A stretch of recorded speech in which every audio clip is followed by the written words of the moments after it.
Hey guys, that was Gimme Gimme Gimme by ABBA, and you are listening to Halsey for the Record. This is episode 3. Every time I hear that song, I just think about the time Madonna sampled it for Hung Up. So I'm like listening to ABBA, but also I'm hearing the every little thing that you say I do, I'm hung up on you. So good. And she's like doing like aerobics or something in the music video. I don't know, but she looks great. She looks super good. I remember seeing that and being like, damn, I hope that I have that body ever. She looks so fit and amazing. This is great leotard too. Anyway, this is going to be an episode where I take you guys through my most listened to songs of 2022. The new year is coming up. New year, new music, new clean slate. Everyone's going to be releasing things. What's going to be on the end of our... I meant new music, like other people are going to be releasing new music. I'm kind of excited. But I think that looking at the kind of songs that you listen to the most in like the past year is like really telling about what kind of a year you had. I think music is like a little bit of a ritual for us. You know what I mean? For me personally, I can really get fixated on a song and just listen to it over and over and over and over again when it just kind of like scratches that itch, you know? Sometimes you're looking for something and a song just gets you there and gets you in the right moment. And then it becomes like a kind of like this like time traveling device where then like whatever emotions or association you have with the song, you know, later on you can listen to it and it takes you right back there. That song, Gimme Gimme Gimme, is on the playlist because I used to listen to that song every single night before I would go on stage on the If I Can't Have Love I Want Power tour, the Love and Power tour. I don't know what it is about that record, man, but it just really made me want to, I don't know, just go out and conquer, you know? It was just really upbeat and had me like moving around in my dressing room and getting my blood pumping, getting my energy up, and it just reminded me, I don't know, of like a scene in like an 80s crime drama where like a bunch of girls are getting ready in a bathroom, you know what I mean? And like they don't know what's about to hit them. So that was definitely one of them. I rinsed that song. It was actually my number one most listened to song last year, which makes sense because of how many shows we did. And I would listen to it multiple times in a row while I was getting ready to go out, which was pretty funny, actually, if you think about it, because, you know, we're doing this tour where, like, all the visuals are, like, blood and guts and body horror, but, like, I'm listening to ABBA backstage. It's, like, kind of hilarious. Love ABBA. They're iconic. But I'm going to lead you guys into another song. We're going to be going through a bunch of them, and they all kind of broach different vibes. And in this episode, we're going to be talking about a lot of stuff, you know, what happened in 2022, what I'm looking forward to in 2023, and, you know, some funny moments and life lessons and what have you. But this other song was another one that I listened to before going on stage. And it's funny because on the tour, I was covering a song by this artist. So you would think that the song I was covering would be my most listened to, but it's not. It's actually this song, Oh, to Be in Love by Kate Bush. As the light hits you, as you shift along the floor, I find it hard to place my face. How did I come to be here anyway? It's terribly vague what's gone before. I could have been anyone. You could have been anyone's dream. Why did you have to choose our moment? Why did you have to make me feel that? Why did you make it so unreal?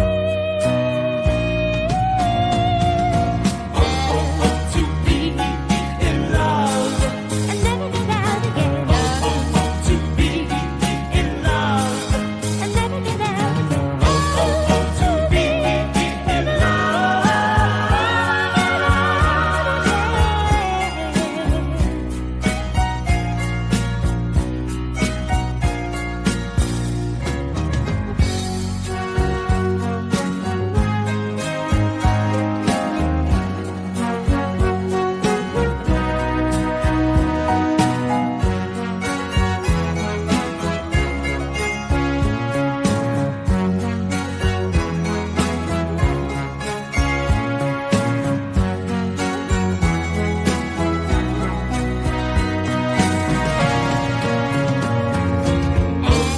To be in love, And never get out again. to be in love, And never get out again. to be in love.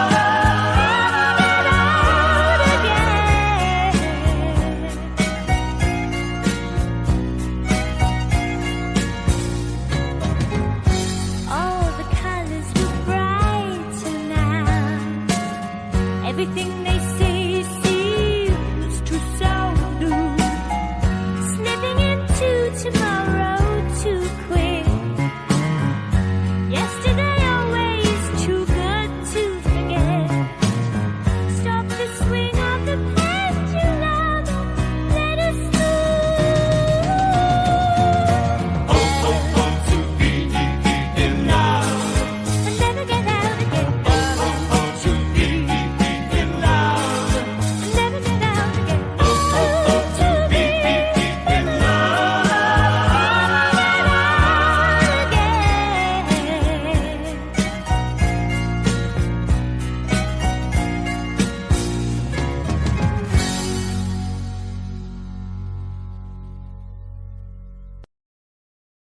That was "Oh to Be in Love" by Kate Bush, another one of my pre-show songs that I absolutely rinsed through last year. It was one of the most played songs on my playlist.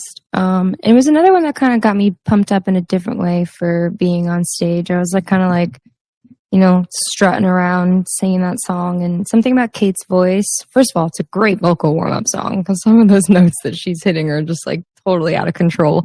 And I would have the most fun with them to warm up my voice to get out there. But something about Kate Bush just felt very like kindred with what I was doing on the tour and what I was doing with that album.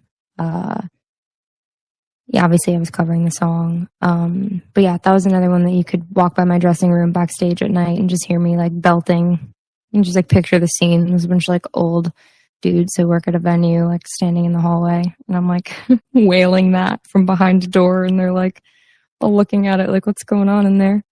But that was also how everyone knew that I was ready to go. I was ready to go on stage just because I had that song on.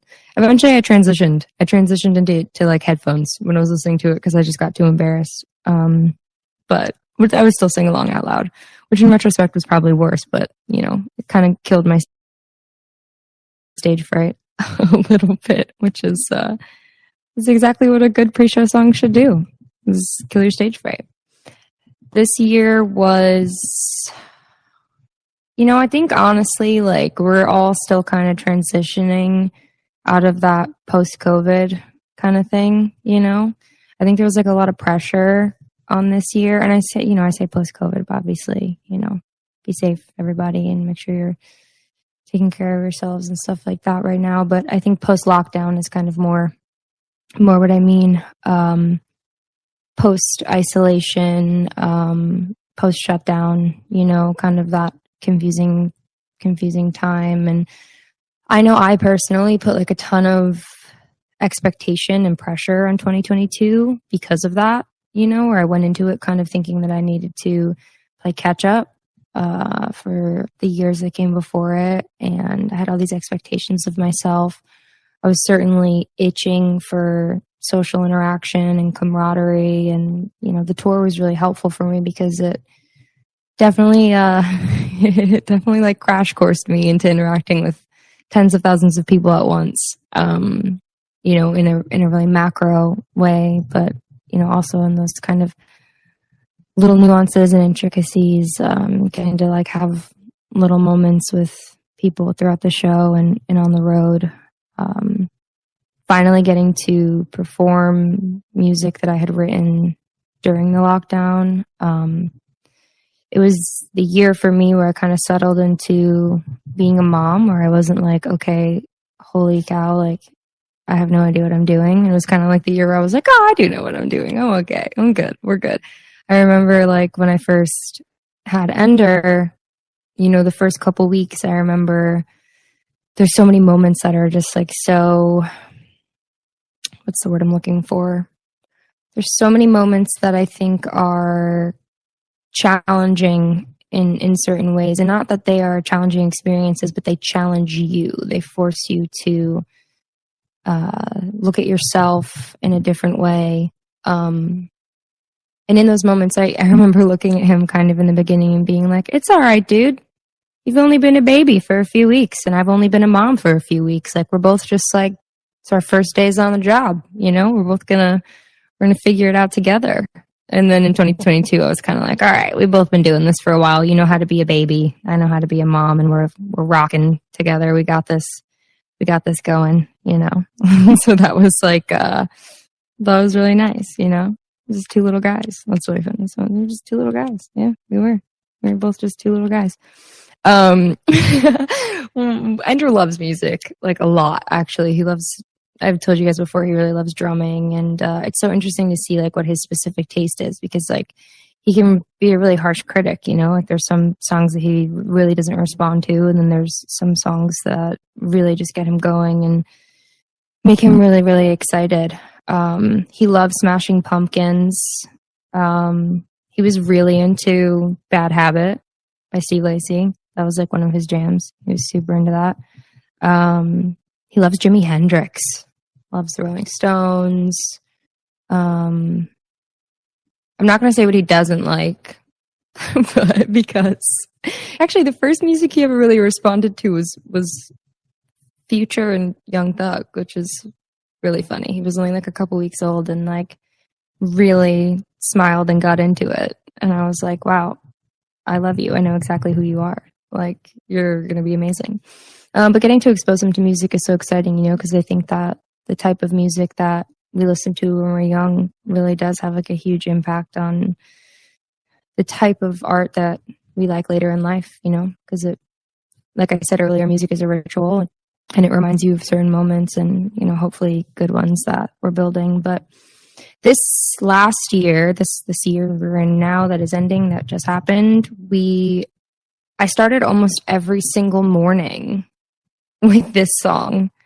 And I would drink my matcha or, you know, get out of the shower or give Anders breakfast or, you know, 11 I would go for like drives and stuff and listen to this record. And something about it just immediately puts this feeling in my chest of like absolute happiness.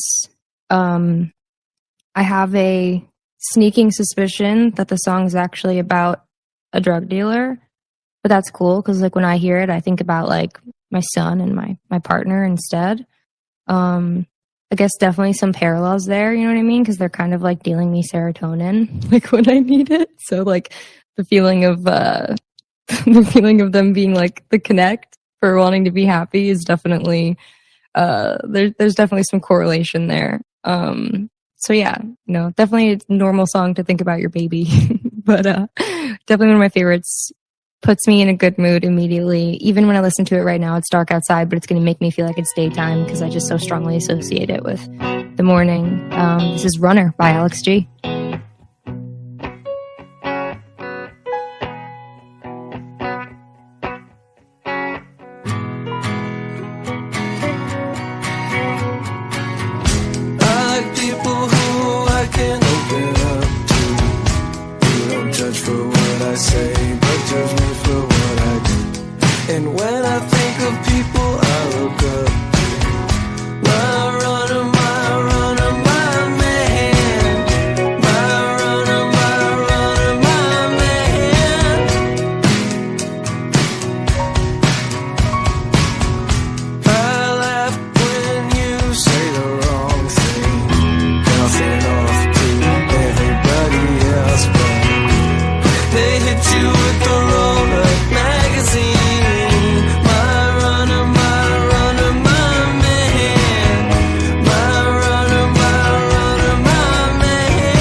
Runner by Alex G.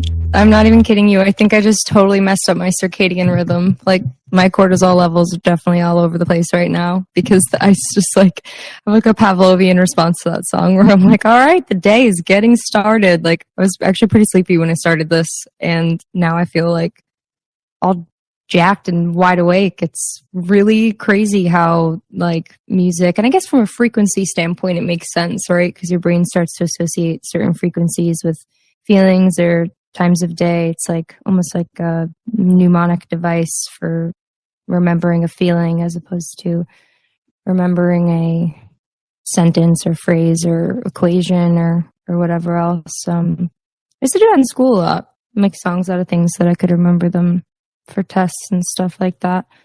But then I would just get like way more obsessed with the melodies of those fake songs being good instead of actually remembering what I was supposed to remember. I saw a comment like a little earlier up in the chat when the song was playing. I think it was Beth Baby, like BBY Baby. And it was in the part where he's kind of like screaming. It's I have done a couple bad things. And he goes, yeah, I have done a couple. And he like screams. And every time that part hits, I always scream along with it. And like maybe that's why it's a good way to start the day, because I'm like screaming and getting all that tension out. Yeah, it's one of my favorites. Alex G's one of my favorite artists, actually. I like a ton of his music, and a lot of it is about growth and sort of like how different your life can look now from like how it was, and like having faith in yourself, I guess. A ton of it is super self-deprecating too, which is obviously my style of writing. So I'm super into that style a lot. Songs like that were so important to me this year. Songs that really grounded me, like I hadn't been on the road in a while, and being back on the road, especially kind of dealing with new health challenges this year was, it was like a little overwhelming at times. I kind of forgot what that runaround was like, waking up in a different city every single day and not having a ton of stability or routine. I thought for a long time I was a person who didn't really love routine, like someone who kind of liked shaking things up and having things be unexpected every day. I felt like I kind of needed that to keep myself creative, I guess. And then when I was in quarantine, I mean, gosh, I was, the first couple of weeks, I was like a complete disaster because I realized how dependent I was on a secret, invisible routine that was in place that I had not even recognized, right? Which is sort of this routine of having no routine, I guess.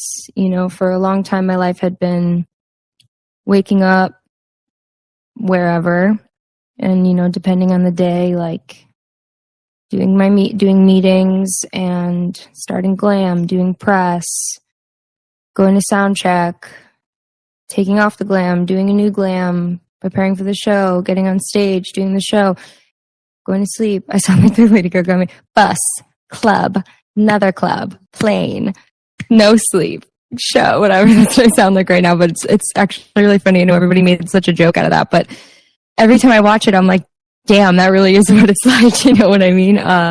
She's actually like dead on. But I realized how much I needed like a little bit of a schedule and a little bit of a routine. And like, maybe that's growing up, or maybe that's, sort of like neurodivergence rearing its head a little bit more. But I got more into that routine, and music is a really, really awesome way for me to kind of guide myself along those routines until I feel comfortable enough to feel like they're like established on their own, like gimme, gimme, gimme tells me you're going on stage, you know exactly what's going on, you know where you are, what's happening, you're great at this, you got it, this is your soundtrack to that moment.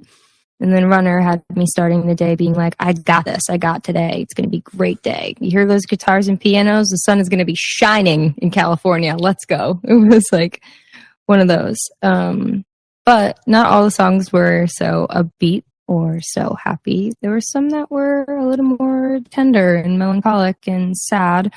And this one in particular was my In My Feels song, Everybody has one where it's like, you kind of just want to torture yourself when you're like feeling sad and you're like, what should I do? Make myself more sad by listening to this sad song. That sounds like a great idea, but we all do it, because sometimes you have to lean into it. Sometimes you have to lean into a feeling and fully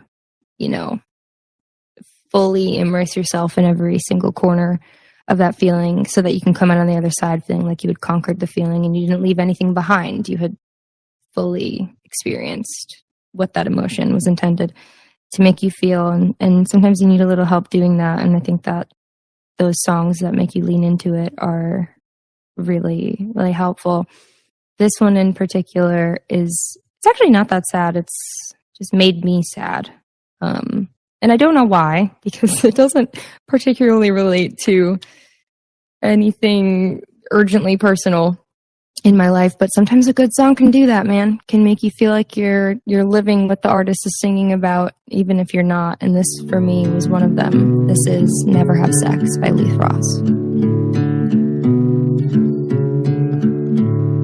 They pollute me, pretty baby, suck the rot right out of my bloodstream. Oh, dilute me, gentle angel, watered down what I call being grateful. Oh, you kissed me just to kiss me, not to take me home. It was simple, it was sweetness, it was good to know. You look perfect, you look different. I don't wonder about your indifference. If I said you could never touch me, you'd come over and say I looked lovely. Oh, you kissed me just to kiss me, not to make me cry. It was simple, you are sweetness. Let's just sit a while. Depollute me, gentle angel, and I'll feel the sickness less and less. Come and kiss me, pretty baby, like we'll never have sex. I mean, thank God that song is so short, right? Because otherwise, like, we would all just be in absolute misery. I would say actually really a good thing that it's so short, but also how it probably ended up on my most played, because I would just listen to it over and over and over again. I just think that their lyrics are just exceptional. The lyrics suck the rot right out of my bloodstream. Whew, wish I wrote it. They come along every now and then, those lyrics that you wish you wrote, and that is definitely one of them for me, for sure. And also that guitar is just like so deep in your chest, that lower register. It's so nice and melancholic.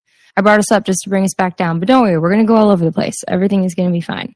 That song definitely makes me super reflective in a lot of ways, and I think reflection is really healthy. I think that sometimes we get to points in our life where, we're like, okay, cool, I'm happy right now and everything's all good, so that means I can never think about the past ever again. Or like, oh, I shouldn't dwell on that, or thinking about something means I'm not over it. And I don't think that's necessarily true. I think there's lessons to be learned in our past experiences, and I think even more so when we revisit them with perspective.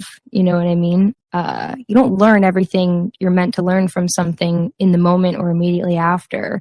There's like hidden lessons meant to be rediscovered, or patterns meant to be recognized as you grow and as you start to learn more and have more experience. I used to beat myself up for that really bad, where I'd be like, why am I thinking about something? Why am I still writing about it? Or why am I X, Y, or Z? Like, I'm supposed to be over this. I'm supposed to be over this. But that revisitation sometimes is indicative of your mind or your soul telling you there's something in that. There's something in that memory for you right now. Go back and find it. You know what I mean? I'm still learning lessons about things that I experienced even 10 years ago. Going through like absolute roller coasters of, well, they were wrong, or I was wrong, or nobody was wrong, or no, they were actually wrong, or no, maybe it was me that was wrong, or, realizing the ways that, you can attract certain experiences into your life, certain patterns, and comparing things. Oh, not the still learning plug. That's so funny. I did not mean to do that. What can I say? What can I say? That's how you know the lyrics are all coming straight from my heart, is that I'm accidentally repeating myself over and over and over again without even meaning to. That's really funny. I had a point. I don't remember what it was, but you guys got the gist of it. I think it's like, sometimes it's okay to think about the past. It doesn't mean you're not over it. It means there's still lessons to learn, I think this year taught me a lot about trying to predict the future less. I used to be someone who wanted to plan out everything. When I was 18 and my career started, I had a 10-year plan. And for the most part, it really worked out, which is crazy. It worked out leading right up to my Saturn return. And if you know anything about astrology, then you know exactly how crazy it is that happened. But what that meant was on my 28th birthday, I was like, oh shit, I have no idea what the hell comes next after this because I haven't written it yet. I was like, I've been following this map. I've been following this plan, these checkpoints, And then I turned 28 and was like panicking, flipping through this empty book, being like, oh, no, the pages are empty. What am I going to do? Kind of having that experience. And I had an absolute freak out. Oh my gosh, I had a freak out on my birthday. I spent my birthday on a plane flying to Paris for Fashion Week, and which is funny because I kind of time traveled through it. But just being alone with my thoughts on this 12-hour flight, I was just like, wow, I don't know what I'm going to do tomorrow. I used to know what I was doing every single day. And now I have no idea what life holds for me on Friday. And it was a lesson. It was a hard-ass lesson from the universe in surrendering control. I think I used to need to have such control because I wasn't emotionally evolved. I didn't have good coping mechanisms and good defense mechanisms. The environment that I grew up in was really unstable and unpredictable. And so control was kind of my way of, needing to know what was coming next and etc. and feeling prepared. And now I'm in a place where the ship is not going to sink if I don't know exactly what's happening all the time. And I think that part of that is an indication that there's good things going on, right? Which is that I've created a foundation for myself that's stable, which is really, all I can really ask for at this stage of my life and at this stage of adulthood. But it's also an indication that I gotta let go a little bit, and I need to surrender to a divine plan, maybe surrender to the belief that things will work out the way that they're meant to. And I've been doing that quite a bit after I got through, those first few weeks of absolute sheer horror and panic. And then I was like, oh, this whole not really knowing what's going on thing is actually pretty cool. And it's a lot less stressful than kind of white knuckle gripping onto this idea of how my life is supposed to be or how it's supposed to go. With that being said, I'm about to make a ginormous segue. I'm going to go completely left and in a completely different direction out of sadness. One of the things that I wanted for myself this year was kind of going out more and doing more stuff. I think that's, again, really normal post-lockdown, post-quarantine. But, I think right around the time Without Me came out, I started working a lot. Number one records are they're usually accidents, nobody knows what song is going to be a number one song. The people decide, you guys decide. But once it kind of starts picking up steam and it happens that way, there's a lot of work involved in having a number one record. Sometimes it's not just about magic happening. It's about hard work as well and showing up. And, during Without Me, I was doing that every single day for most of my days, flying to Japan to New York to Australia to London, back to Australia to Korea to LA, just all over the place. It did a number on my body. It did a number on my mind. And, you know, what did I get out of it? I got a #1 song, which was really awesome. But then at the end of the day, I was like, I don't know if this is worth doing again. By no means to sound so arrogant as to insinuate that I could just go chase another #1 song all over again. That's not necessarily what I'm implying. But if the opportunity ever came up, you know, where a record was really connecting with you guys, and maybe it was like a #10 or a #9, and if I really wanted to, I could go do that push to make sure as many people heard it as possible. I don't know today if I would, just because of the toll that it took on me to make it happen.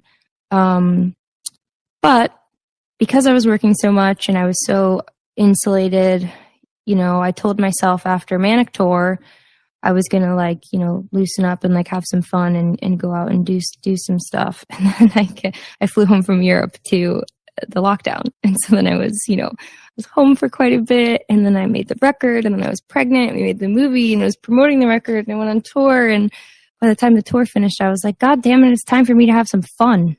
You know, I think that I had really aged myself and maturated myself. I was like, well, I have a baby now, so I don't do fun things. And then I was like, hey, loser, that's literally the antithesis of what your whole record is about, which is that you can be an independent, fully realized person and not just be completely identified by the fact that you're a mom. And so I was like, all right, cool. You know, my son goes to bed at like 7 p.m. Plenty of time for mom to go out and do some stuff. And I started going to a lot of concerts and like going out and seeing some friends. But it wasn't easy transitioning back into like social life. And I needed a little boost of confidence, you know, something that made me feel like a man-eating femme fatale who was just going to main character my way through every single evening and rendezvous. And this was the song that made it happen for me. This is the one that I would listen to while I was getting ready, that made me feel like I could go conquer the night. This is Dark Angel by Provoker.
That was Dark Angel by Provoker. That song literally just makes me ready to like get dressed up and like go out. The song didn't restart. That's how it ends, guys. Creative license. Let them do their thing, you know? They're taking you back into the world for a second just to rip you right out. Yeah, that one always puts me in a vibe. I saw someone said it reminds them of She Wants Revenge. Me too. Big fan of She Wants Revenge as well, which is really cool. Also, I saw someone say that I should do this as a video instead of audio. Simply never, because right now I am in a hoodie with no makeup on and a smoothie, and I wouldn't be able to do that if it were a video feature. I know you guys wouldn't care, but it would get screen recorded and posted elsewhere where people would be mean to me. So this is so much better because I can just talk and there's less of an emphasis on what I look like. So I'm staying audio. Audio is king for me, for sure. Do a fit check, but just describe it. All right, I got on black leg warmers, a black pleated skirt, a black hoodie, a black headband, no makeup. I'm breaking out everywhere, you know? So it is what it is. It's good stuff. We had a long morning this morning because we were prepping a rehearsal for something that's a surprise. You'll see. It's really cool, but I can't say anything about it. I'm strictly bound to secrecy on it. It's just something small, but it's small. My part in it is small. But it's actually a pretty big deal for a very specific demographic of people. I don't know. I'm trying to like. I can't. You're never going to guess it, so it's fine. Don't even worry about it. You know, I love doing these because I really do have such a diverse music taste, and I think part of that is because someone said, "Are you in Gossip Girl?" No, I'm not in Gossip Girl. That's hilarious, though. Maybe I should be. I don't know.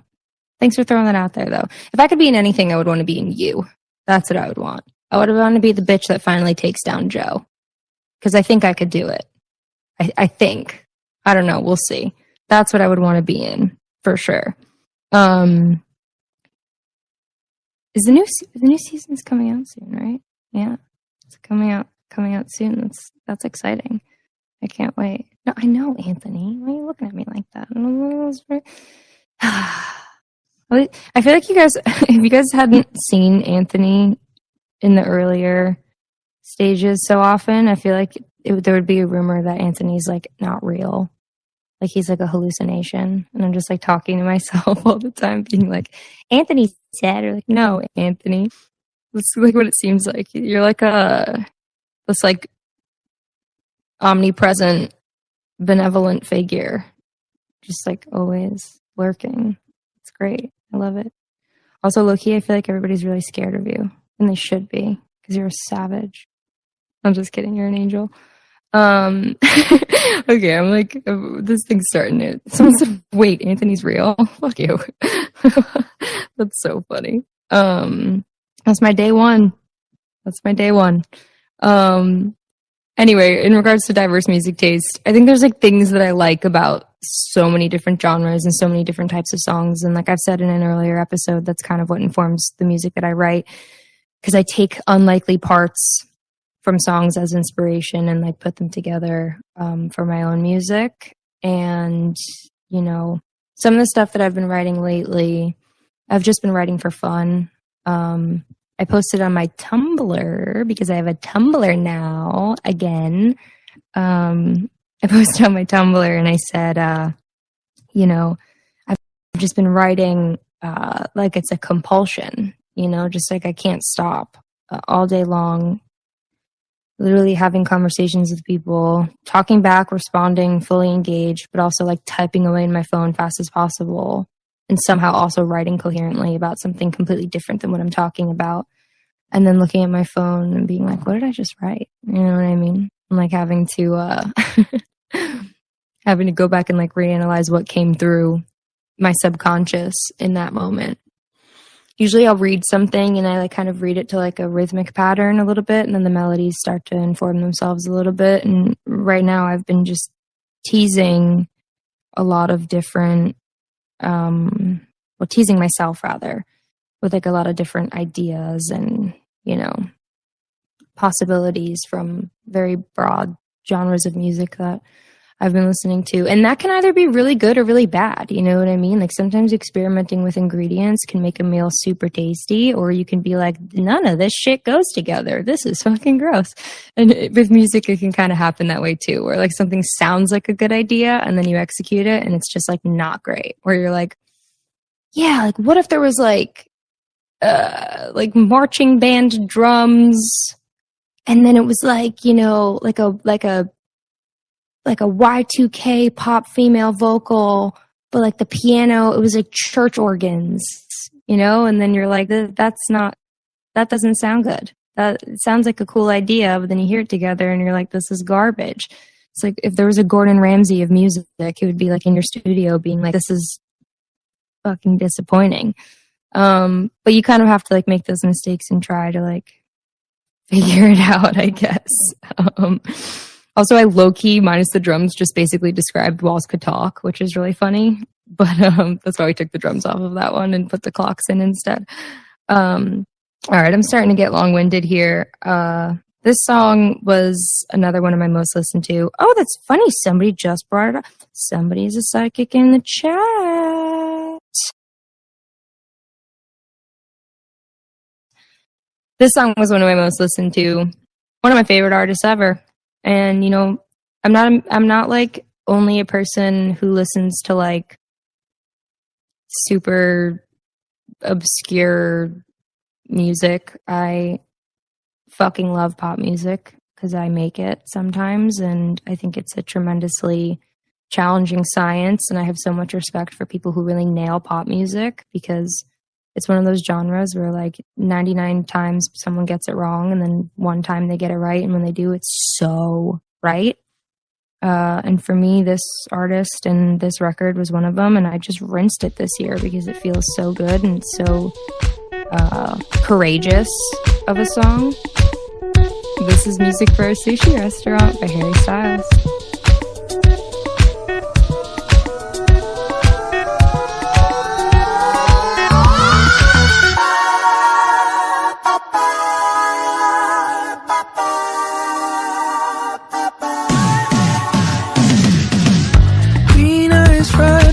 I could cook an egg on you. Late night game time, coffee on the stove. Yeah. Your sweet ice cream, but you could use a flake or two. Blue bubble gum twist around your tongue. I don't want you to get lost. I don't want you to go broke. I want you.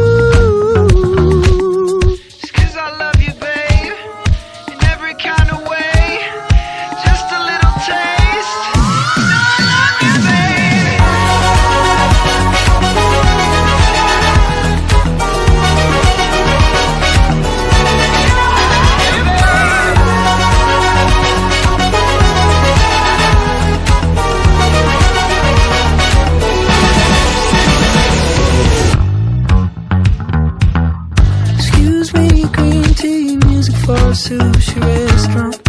All rice. Music for a sushi restaurant. Music for a sushi restaurant. Music for whatever you want. I'm not going to get lost. I'm not going to go broke. That ain't cool. No, I love you, baby.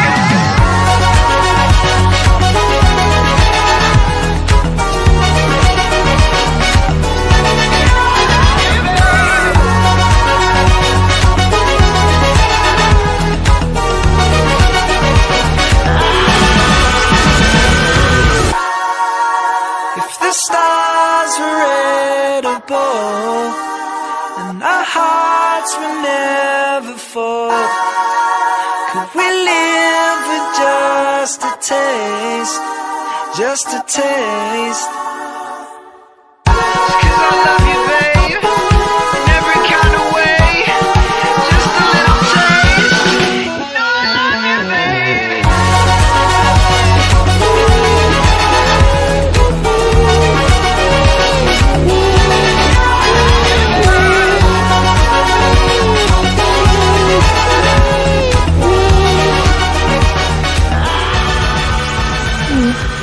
love that one. It's like the song I'm going to wake my kids up to in like 15 years to make them clean on a Sunday. That's going to be one of those. They're going to like hear that song and they're going to be like, oh, damn it, we have to mop the floors. Mom's playing the fucking song again. It's for sure going to be one of those. I'm going to be just like hairbrush singing into their bedrooms with like a towel on my head, like, get your asses up. It's Sunday. We're cleaning, hairstyles on. Let's go. You can already picture it, right? It's happening. Yeah, it's definitely happening. Also, I think it's a Gemini full moon tonight, right? Which is crazy because I feel like my playlist on this episode has been super like dual personality. So very, very, very on brand, you know? It's not always a bad thing. You know what I mean? I'm like the queen of duality and two personalities, alter ego and stuff like that, you know? So that's, oh gosh, I'm so sorry, Clementine Shea. I was like, I work in a nursing home, so pray for me. It's like an old, I guess like not anecdote, but like a urban legend, I guess, you know, that like, hospitals and like schools and places like that are super crazy on full moons. And like, I totally agree. You're pregnant again? No, I'm not pregnant again. I am not pregnant again. I just said kids, meaning like, you know, hopefully when I have more kids, I don't know, you know, God willing that I have more kids. It's almost the holidays and, you know, I think that for some people, that's a really exciting thing. And for some people, it's not so much a really exciting thing. I've had like a very hot and cold relationship with holidays over the years. You know, depending on what my relationship with my family is like, or, you know, how I feel about myself. And when I was younger, they were really tough for me. I think because they were really tough on my parents, you know, because they didn't always have the means to get us everything we wanted for Christmas. And, you know, I know that was really tough in my household. And so, you know, as an adult now, I definitely tend to go a little nuts on my family, just kind of like in appreciation for those years where they did the best that they could. And, you know, in my family, one of the things that we do as a tradition that we take really seriously is the Christmas stockings. And it's where you usually like hide the best gift or like the prank gift or, you know, I remember one year I really wanted a new violin for Christmas. And an instrument like that was just like not really in my parents' means at the time. So I don't really think that I was going to get one. And I opened a few gifts and, you know, they were like, I was really happy and I was trying really hard to like smile for my parents and be like, oh, well, thank you so much. Oh my gosh. But I was obviously like kind of disappointed because I really wanted this one thing, but I totally understood why, you know, I couldn't have it. And then I opened my Christmas stocking and I took out, you know, everything that was in it, like some chapstick, socks, all those types of things. And then at the bottom of the stocking was like a little note. And the note was like, I don't remember. It was like, go look on the dining room table or like, go look in the kitchen or something like that. And so I got the note and like I ran in and there was a violin that my parents had gotten me secondhand from a music store. And I just remember it was like the most amazing feeling ever. Honestly, probably part of the reason I love leaving little like Easter eggs for you guys actually is because I remember what that moment and like moments like that, like how they made me feel. So it's really interesting to think about actually the way that like affected me as a kid and like how I'm kind of doing it for you guys in certain ways now. But you know, I spent a lot of years on the road. I wasn't always like with my family on Christmas. And then, you know, I started hosting Christmas at my house and now I have my own family, so Christmas is a whole other thing. I know you guys saw I did like a really cool Christmas tree last year that had all these like super eccentric, weird ornaments on it. I don't know if I'm gonna be able to do it again just because Ender is like, he's at that age where he just wants to like rip everything off the tree. He's really cute though. He pets the tree like it's a living thing. Like because obviously we taught him, gentle, like when he's like petting something. So now he comes up to the tree and he like pets the branches and he's doing gentle, and it's really, really cute. I'm super grateful, to see that in him, like kind of respect for all living things. I don't have the heart to tell him it's a fake tree though, because I think he thinks it's real, but he doesn't know the difference yet, and we'll get him a real one. Get him a real one next year. But if the holidays are hard for you, just remember not to put too much emphasis or pressure on the day. It's really just a day. If you're someone who's religious or your faith is really important to you, no matter what holiday you're celebrating right now, there's ways that you can acknowledge that and, bear witness to that in a personal way. That's about your relationship with your faith. The rest of it is kind of all just,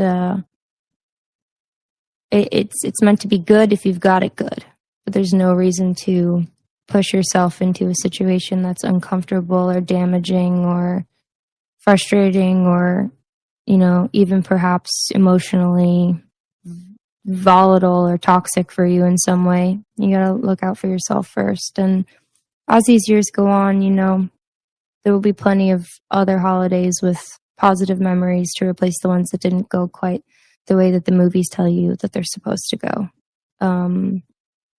For that reason, my family and I, with Christmas, in regards to Christmas, we're kind of like really non-traditional about it. Last year we played Cards Against Humanity and watched Catch Me If You Can, which is shadily my favorite Christmas movie ever. And if anyone tells me it's not a Christmas movie, I'm going to tell you you're wrong, because it culminates on Christmas and there's the running through line where, they're calling each other to say Merry Christmas. So that makes it a Christmas movie to me. It's also one of the best films ever made. Fantastic movie. You should watch it for sure. I'm thinking about doing another episode at some point before the end of the year, if I can. And I was going to maybe time it around the holidays. So if any of you have like long drives to see people, or you happen to be spending them by yourselves, you can check in with me and we can hang out together and be there for each other in that way. But like I said, if you have something super awesome to look forward to, that's great. Use it as an opportunity to like further connect with the people that you love. And if you don't beat yourself up for it. There's 364 other days in the year. And some years are better than others. And this time of year is kind of hard for everybody on a biological level. It's dark, it's cold, and that is years and years and years of evolution in biology. That is not your fault. That is happening on a cellular level. So if you're feeling kind of down, just submit to it, let yourself feel and do little things here and there to cheer yourself up. And if you're getting a break from work, enjoy that break. And if you're not, maybe enjoy the distraction. I don't know. That's just kind of how I feel about it. Because like I said, my relationship with holidays has changed all the time and probably will continue to. I try to create little personal holidays throughout the year, like I did on 11/21 a couple weeks ago. I have no concept of time. With that being said, I'm getting long-winded. So this song actually was one of my most listened to in the past year. And there's something very sad holiday time about it for me. And it's by one of the most iconic, musical entities to ever exist. And I'm going to leave you guys with this one as a little evening wind down. Happy holidays. If I don't talk to you again, I hope everybody has a nice, calming, relaxing, or transformative time. All of my love to you. And thanks for making 2022 a really awesome year for me, where I learned a lot of lessons, and I think that I'll reflect super positively on the way this year went, even though it didn't go the way that I predicted, because I'm not predicting stuff anymore. I'm just submitting. All right, guys, thank you so much. Jesus, help me find my proper place. Jesus, help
She